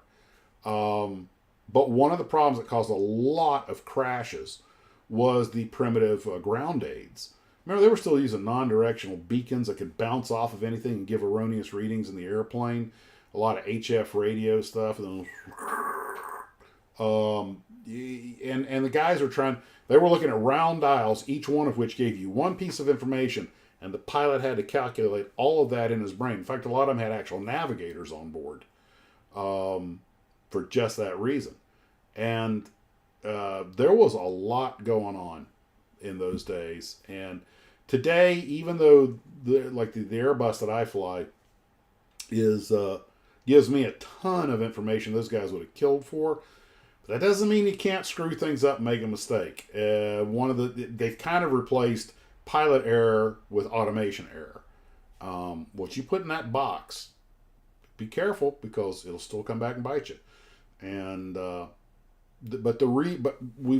one of the things that makes all the difference isn't just the equipment; it's the training. We have emphasized crew resource management. The captain is not God; he's in charge. Is the final word, but by God, you talk to the other pilot, and what do you think? And if you got some new person who really doesn't have much to offer, okay, you got to figure out on your own. But a lot of times, the person in the right seat has as much time as you do, and they frequently have they caught something that you missed because you were focused on this, and they had the God's eye view. Just like when they're flying, they're focused on that, and you have the God's eye view. But technology does not prevent mistakes. It enhances safety if it's used properly. And right now, the training is so much better than it used to be. But one of the things we see that's starting to happen, you've all heard about the pilot shortage, is we're starting to hire people with less time than we used to. But I tell people to keep that in perspective. There was a time you couldn't get hired at United Airlines or a major airline if you didn't have 10,000 hours, because they just didn't need that many pilots, unless you were military. And if you'd gone to the military flight school and flown in a squadron, they knew you had your act together. If you were a civilian pilot, you probably had to have 8,000 or 10,000 hours to get an interview. But that's because there were so many pilots for so few jobs. Over time, that has changed. But the people we're getting now, we're hiring people 3,000, 4,000, 5,000 hours instead of 7,000, 8,000, 9,000 hours. But they still have 3,000 or 4,000 or 5,000 hours. And a lot of them have flown in the regionals, flown jets, they're used to the speed. So they still have, their quantity of time is one thing, but quality of time is another. 5,000 hours going around the traffic pattern in a Cessna 150 is not the same as 2,000 hours flying a regional jet. And in all kinds of weather, all kinds of hours, all kinds of airspace. And that's part of what we look at. As time progresses, we're starting to get more of these ab initio folks. The Europeans have been doing that for 40, 50 years. And they have an excellent safety record. So you just have to modify your training program for that. But with the modern tech that's out there now and some of the stuff that's coming out in new airplanes, they've really brought the manual workload down and automated a lot so the pilot can focus on the big picture. And that's how you stay out of trouble. You look at a lot of these mishaps, it's because everybody got it focused on one thing and they took their eye off the big picture. And one other thing we're really running short is mechanics. And accidents are rarely the result of just one thing wrong. Well, that's true. There's a chain. There's a link. And break any of those links and it doesn't happen. Now, you asked about the 707. In the day of the 707 and the DC-8, there were quite a few accidents that were kind of a single thing. The DC-8 going out of New Orleans takes off, just stands on its tail and goes into Pontchartrain, Lake Pontchartrain. Well, it turns out it had a a broken servo rod or something. So they had lost control of the elevator. There was nothing they could do about it. That was a single point of failure. The other one, a 7.2 Pan Am, also going out of Lakefront, or not Lake, out of New Orleans, is 73, I think. One of the first recorded cases of a jet airliner hitting a microburst. And they didn't even know what a microburst was back then. And it pushed it into the ground on takeoff.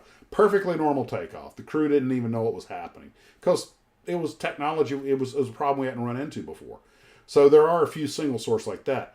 But a lot of them were multi-source things that happened. But nowadays, we've learned from that. And that's why, the old guys didn't have enhanced jip whiz. They didn't have digital cockpits that actually showed them the terrain. They didn't have TCAS to help them stay away from other airplanes. They didn't have all the runway data, the RCAM data, and all that other stuff now. And if you didn't land at the airport you were assigned to, you usually wind up talking to the chief pilot. So nowadays, we have so many rules to protect us. If the RCAM, the runway condition, something matrix, is below a certain point, you just don't go there. It's not even, whereas in the old days, you can get in there. A little snow and ice ain't nothing to be afraid of. The de-icing procedures are we have electronic stuff that the HOTS, the holdover time section, and we go. It's all drill off the iPad, all computer driven. Okay, we got this, and you literally check it off as you do it, and you cannot move from that spot until your screen turns gray, which means everything's been checked off, and then it starts a clock. And if you hit that clock and you haven't taken off, you're going back to the de-icing pad. There's no more of this. Well, it looks good. I think we can, if active precipitation is falling. Go back and look through the windows and see if the wing looks okay. Which, by the way, we can still do. All right.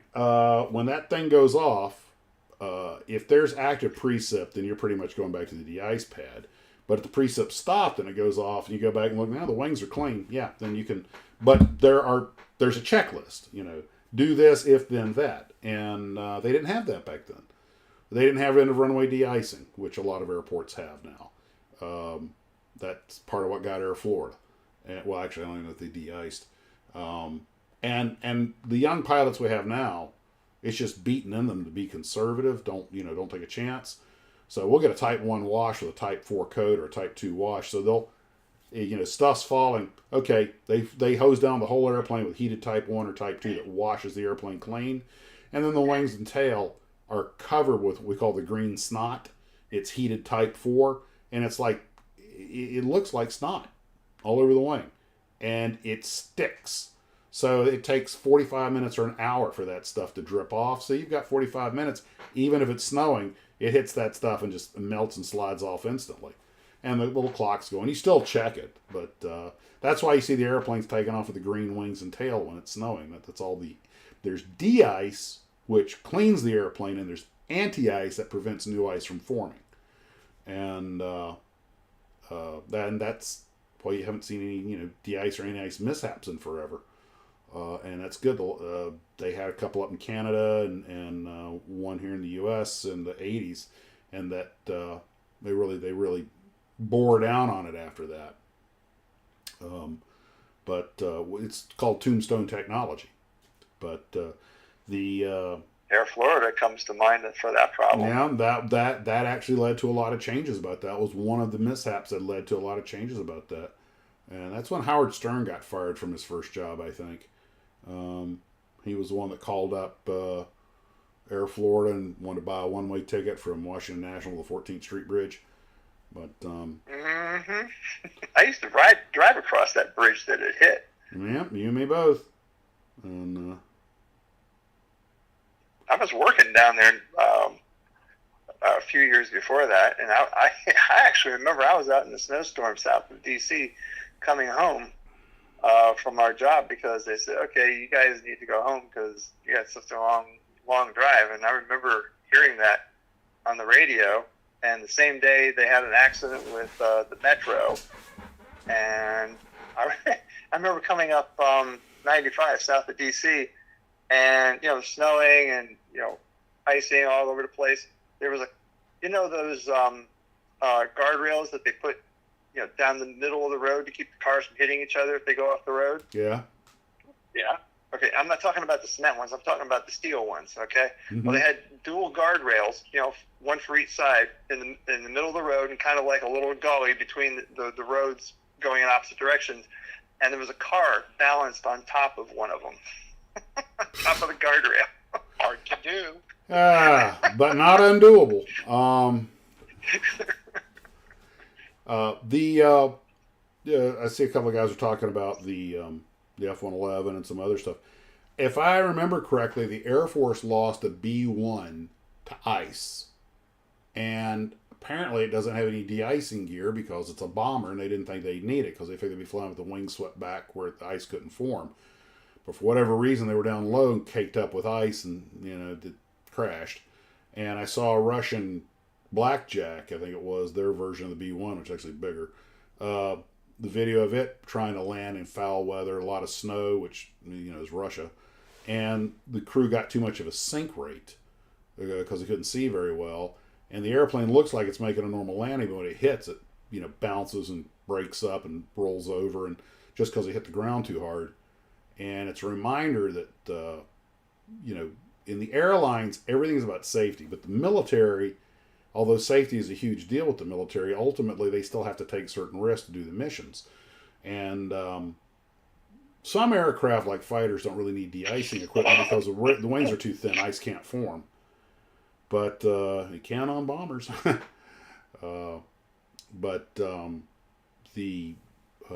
Everything is about safety. If the situation's getting, we're not going out to bomb the Ruhr Valley, or anything like that. We can turn around. In fact, we're expected to turn around if things are bad. And I've dodged a lot of weather and diverted and all this other stuff, and I'll do it again if I have to. But my carcass is precious. But That's right, because the pilots are always the first ones to the scene of the accident. Yeah. It was like they asked the guy who cracked up his crop duster what happened. I don't know. I just got here myself. But the thing is that everything in the airlines is about safety. Yes, they're a business. They have to make money. There's a lot of stuff about the airlines that tick people off, bag fees and all that. I get it. But that's all financial and other stuff. When it comes to operations, safety is paramount. And I've only had to put my foot down a couple of times when the company wanted me to go and I deemed it unsafe. But the FAR is very clear. The captain and the pilot in command and the dispatcher will agree. Both of them have veto power. If the dispatcher says, I don't think it's safe, you're not going. If the captain says, I don't think it's safe, you're not going. Okay? And that's a powerful thing. And generally speaking, they can't give you too much grief about it. And normally they won't, unless it's just stupid over conservative. Well, you have to justify it too, don't you? Oh well, sometimes you just pop off a delay report or diversion report and tell them what happened. Most times you never hear back on it. Hey, weather at Orlando went down below minimums. We diverted to Tampa. Okay, well, that's pretty self-explanatory. We diverted Tampa with 12,000 pounds of fuel on board. Dude, you had an hour and a half of hold time. You think you could have waited out the morning fog? I can count all the times I've gotten a phone call or an email about that stuff on one hand, and I don't have to use my thumb. But the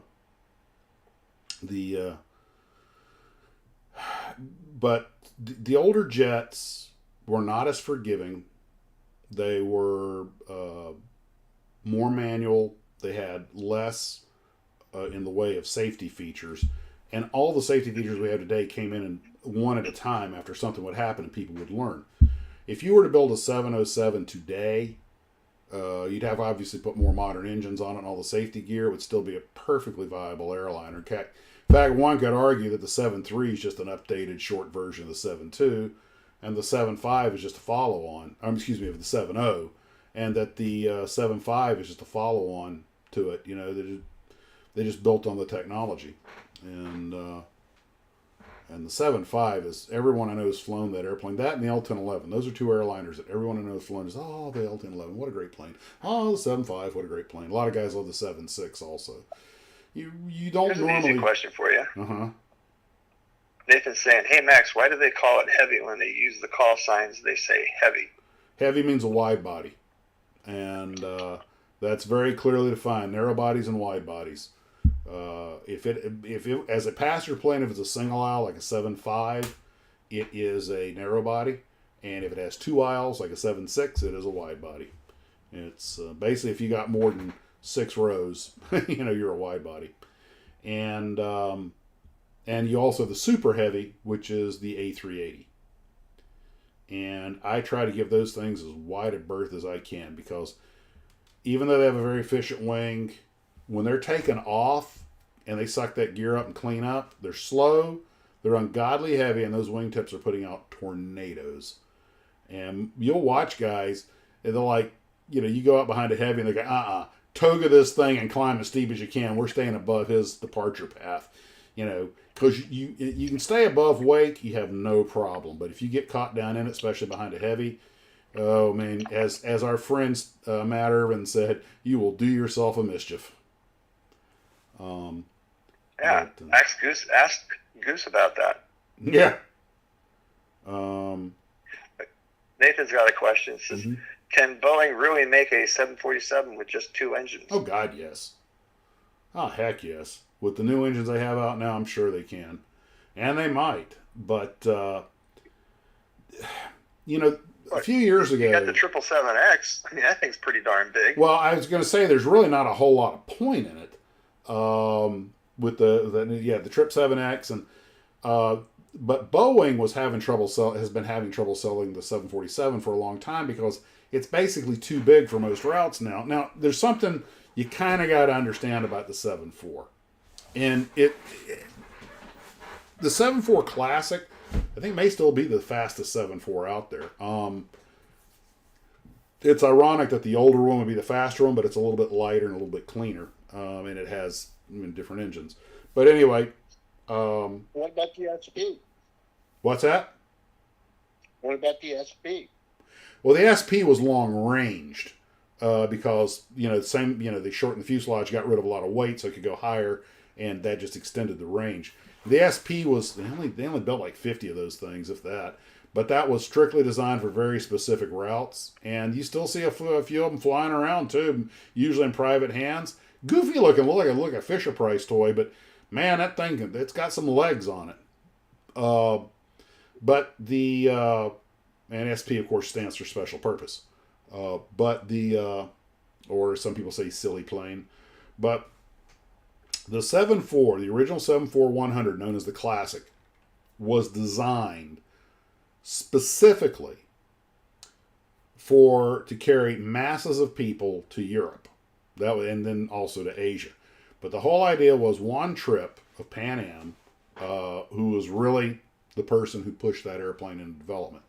He went to Boeing and said, "Look, I have this idea. If we have like this 350-seat airplane with a huge tourist section, then we can have, we'll be able to bring the ticket price down per head so that the average person can go to Europe." Now, if you're our age or older, you probably remember when going to Europe for the family vacation was something the family saved for 5 or 10 years, right? It was a really, really, really, really big deal. You had that one person in your class who got to go to Europe over the summer and was, ooh, tell us all about it. Because 707s, which were great airplanes, they only carried about 160, 170 people, depending on the configuration. And all that fuel and all the costs and all the fixed costs had to be divided up amongst those tickets. Airlines are fully regulated. So it was, I would guess a ticket to Europe was probably $500, $600 round trip. That would be what? 4,000 a day, something like that. You're going to take the whole family with you. The 7.4, the whole idea behind it was this thing will only be marginally more expensive to operate than a 7.0, but we're going to carry twice as many or 3 times as many people. Instead of 150, you can carry 350. And it worked. It brought the cost of going overseas down substantially. Now, Pan Am only did overseas flying. At that point in time, Pan Am was actually prohibited from having a domestic route structure because they were considered to have an artificial advantage in that they were given priority to all the international routes. So if you wanted to go from Memphis to New York to Germany, you had to fly on another airline to New York, change terminals, and then go out on Pan Am. Which really ticked off Pan Am when they started giving TWA and Delta a lot of international routes, and they had a domestic feed. In fact, in the movie The Aviator, you might remember Leo DiCaprio yelling at Alec Baldwin's Juan Tripp, going, "You got no domestic feed," you know. Anyway, with the 747, you now had the ability to really bring down, and of course the Europeans loved it, and the Asians loved it because it meant filling up their hotels and, you know, more tourist money coming.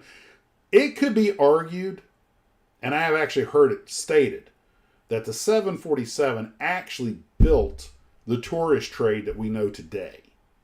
That before the 74, the tourist industry was nothing like it is now.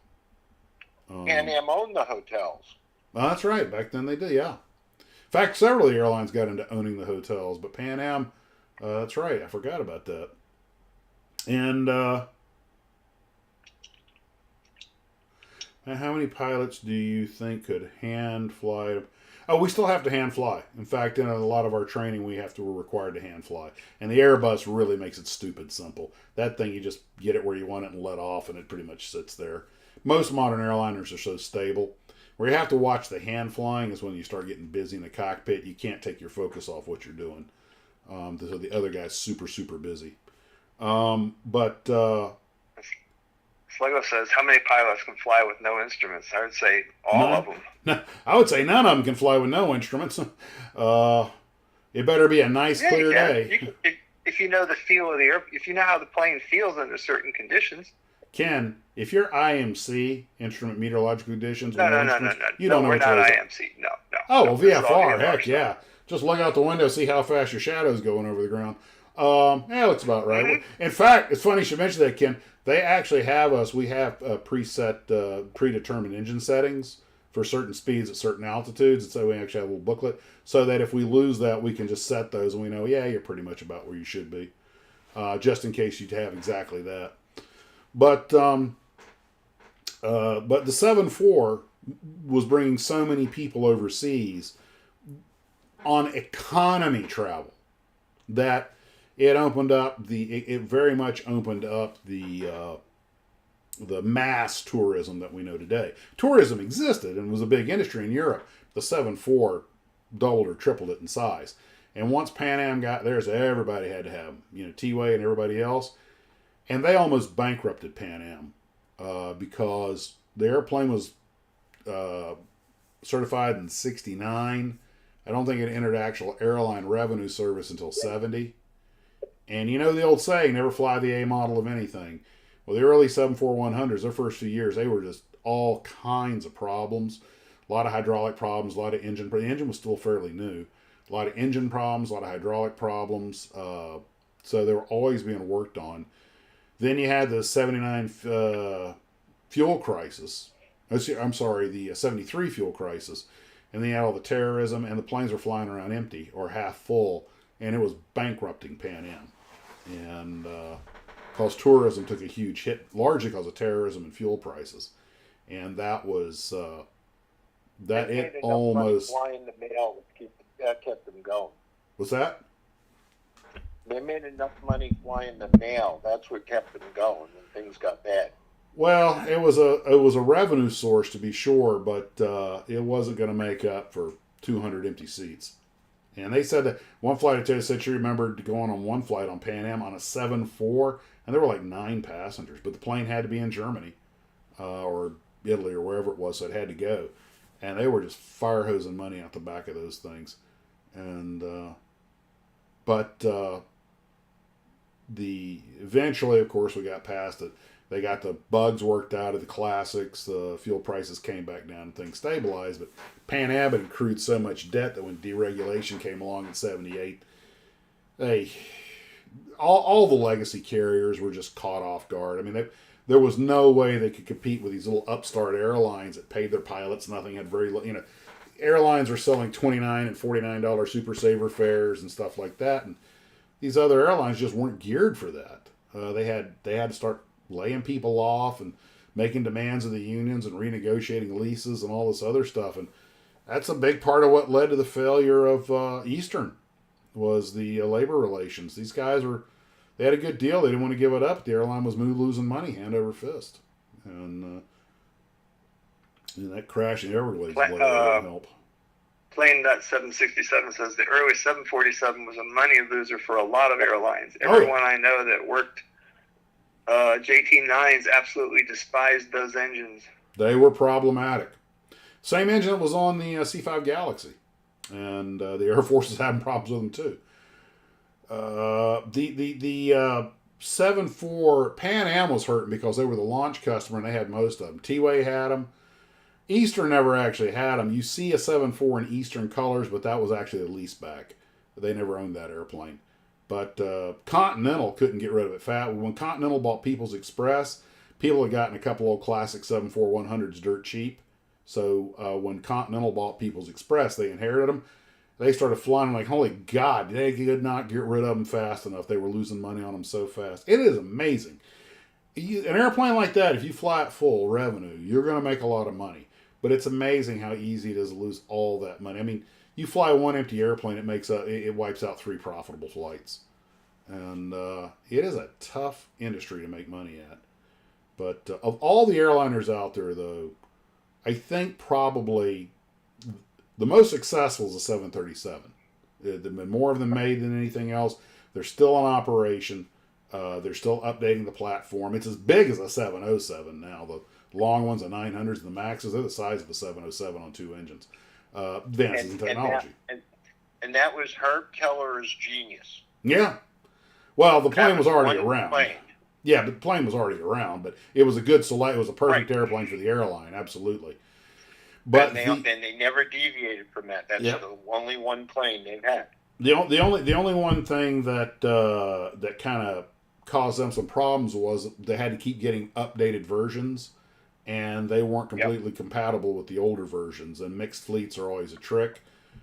They pretty much down to one version now, but or 2 versions. But this deal with the 737 MAX has been a real black eye for Boeing, and it's cost everybody dearly. But again, don't fly the A model of anything. But Herb was right to get a matured platform that was actually, when they got the 73200s, it was still a fairly new airplane, and the 73s were like any airplane. It was really buggy the first couple of years, but once they almost put it out of production. But once they got it worked out, it turned out to be great. But although the 7.3 is the most successful airliner, argument, and this is how you start a bar fight at an airline pilot bar, but probably the best airliner is a 7.5. And I'd have to tack the 7.6 on right behind it. Everybody I know who's flown those airplanes has loved them.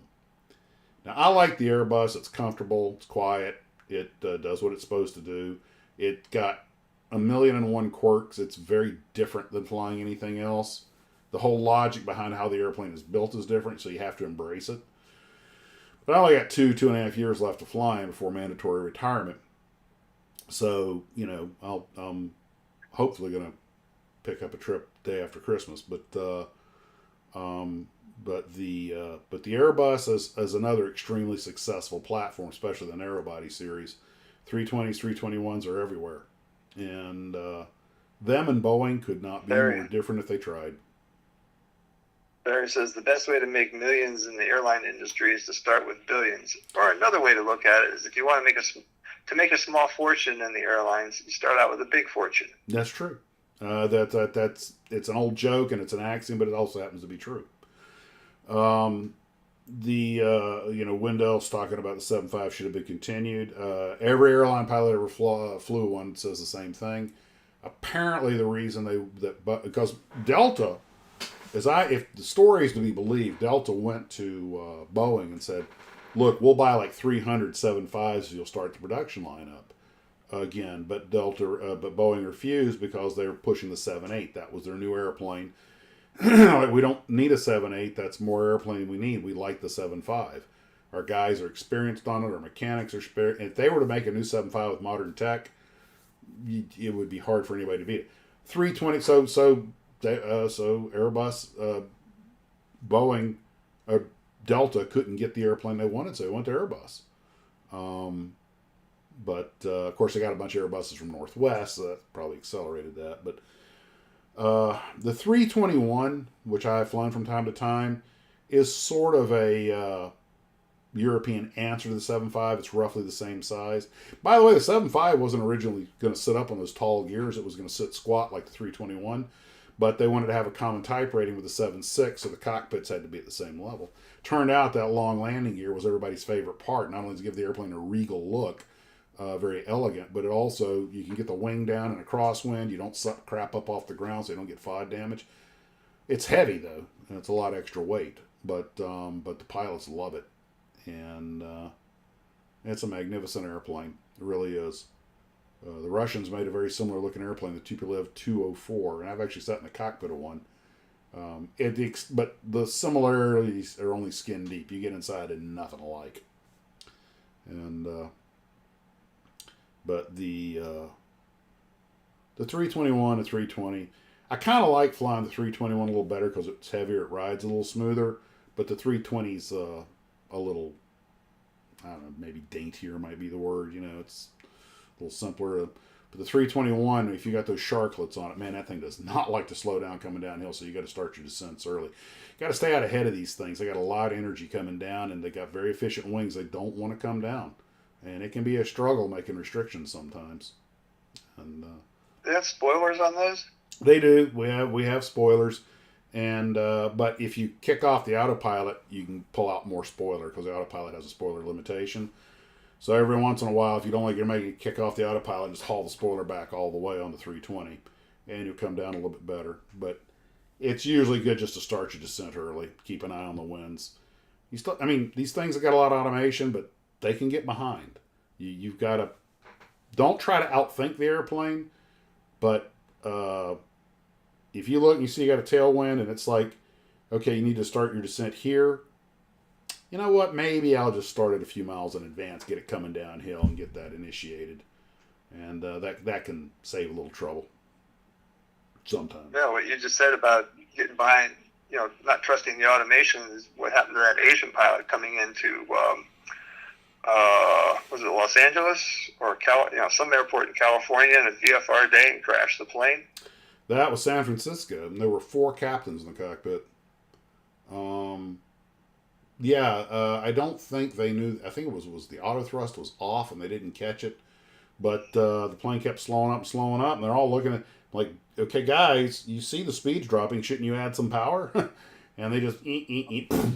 And the person that was killed, ironically, was killed by a fire truck. I thought that was the one girl that survived. The one I'm talking about, everyone survived except one girl. Oh, okay, yeah. That was the Asiana flight. And as I understand it, the fuselage broke up. She got tossed out. The fire department was covering the plane with foam. She got covered in the foam so they couldn't see her. And one of the trucks ran over. And I think that's what happened.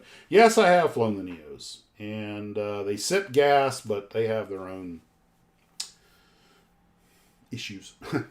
Very quiet, and they're very, very, very fuel efficient. They are the future, no question about it. But between the dual cooling and all the other stuff, it's just the old classic engines are just simpler. Push the button and start. Well,